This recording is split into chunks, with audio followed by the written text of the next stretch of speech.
മൂലം വെള്ളം കളി അവധിയുമായി ബന്ധപ്പെട്ട് മുഖ്യമന്ത്രി വി.ടി. സതീശന്റെ മറുപടി വിവാദമായ പശ്ചാത്തലത്തിൽ വിശദീകരിച്ച് മന്ത്രി പി.കെ. കുഞ്ഞാലിക്കുട്ടി. തന്നോട് നേരത്തെ സംസാരിച്ച കാര്യത്തിന്റെ തുടർച്ചയാണ് മുഖ്യമന്ത്രി പറഞ്ഞതെന്നും അത് റെജി ചെറിയാൻ എം.എൽ.എക്കുള്ള മറുപടി അല്ലെന്നുമായിരുന്നു പി.കെ. കുഞ്ഞാലിക്കുട്ടിയുടെ വിശദീകരണം. തന്നോട് മുഖ്യമന്ത്രി സംസാരിച്ചുകൊണ്ടിരുന്നപ്പോഴാണ് ചോദ്യം വന്നത്. തുടർന്ന് അതിന് മറുപടി പറഞ്ഞ ശേഷം തന്നോട് സംസാരം തുടരുകയായിരുന്നുവെന്ന് അദ്ദേഹം പറഞ്ഞു. റെജി ചെറിയാനോടല്ല മുഖ്യമന്ത്രി പറഞ്ഞതെന്ന് തനിക്ക് നന്നായിട്ട് അറിയാം. ഈ വിഷയത്തിൽ ലോകത്തെ പറ്റിക്കാം, എന്നാൽ തന്നെ പറ്റിക്കാൻ കഴിയില്ലെന്നും കുഞ്ഞാലിക്കുട്ടി കൂട്ടിച്ചേർത്തു. വിഷയത്തിൽ മുഖ്യമന്ത്രിക്കെതിരെ പ്രതിഷേധം കനക്കുകയാണ്.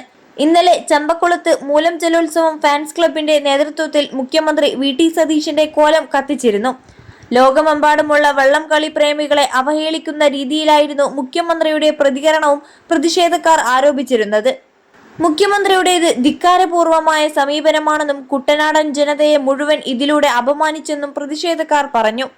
മുഖ്യമന്ത്രി പരസ്യമായി മാപ്പ് പറയണമെന്നായിരുന്നു ജലോത്സവം ഫാൻസ് ക്ലബിന്റെ ആവശ്യം.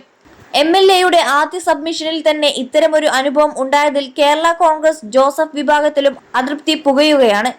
ഇത് സംബന്ധിച്ച് മുഖ്യമന്ത്രിയോട് നേരിട്ട് ചോദിക്കുമെന്നും അദ്ദേഹം മറുപടി പറയണമെന്നും റെജി ചെറിയാൻ ആവശ്യപ്പെട്ടു. എം.എൽ.എ എന്ന നിലയിൽ അത് തന്റെ അവകാശമാണെന്നും അദ്ദേഹം പറഞ്ഞിരുന്നു. കഴിഞ്ഞ ദിവസമാണ് നിയമസഭയിൽ മുഖ്യമന്ത്രിയുടെ വിവാദ പരാമർശമുണ്ടായത്. 21 ലക്ഷത്തോളം സന്തുഷ്ടരായ ഉപഭോക്താക്കളും 2 ലക്ഷത്തോളം തിമിര ശസ്ത്രക്രിയകളും പൂർത്തിയാക്കിയ മലബാറിലെ ഏക കണ്ണാശുപത്രി Alsalama eye hospital, hospital road, Perinthalmanna.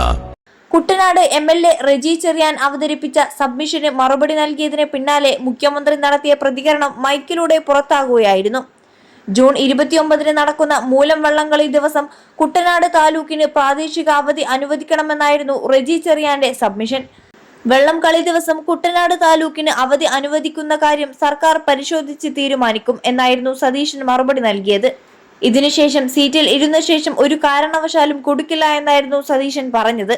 ഇതാണ് മൈക്കിലൂടെ പുറത്തു വന്നത്. ഇതിനുശേഷം സംഭവം വിവാദമാവുകയും ചെയ്തു.